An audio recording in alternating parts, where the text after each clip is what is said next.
This video shows how I like to roll snakes. The key here is to start off with a really light touch at first, and then when the snake starts to take shape, press a little bit more firmly.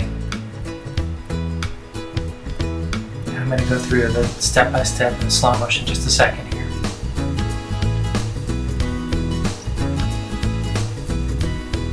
So we start out with a more elongated shape. Sometimes I even roll it with my fingers. And then I take the snake roller and move it back and forth quickly. Now, my fingers never leave my metal clay work surface.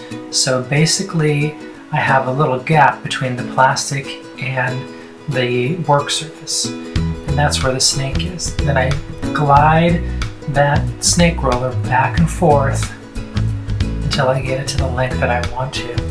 Now, if I want to taper the edges, basically just angle the snake roller and drag it across the bottom of the PMC work surface, and you can taper that edge really quickly. Now, if you end up running into problems, here's one of the most common things is that the clay actually is too dry. So you'll see here, I'll just start to roll that and it'll just completely start to disintegrate and fall apart. So if this happens, you know you just need to add a little bit more water to your clay, reconstitute it.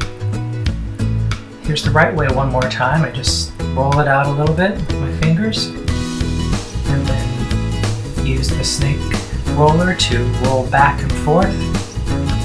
Be sure that my fingers glide across the surface of the work surface.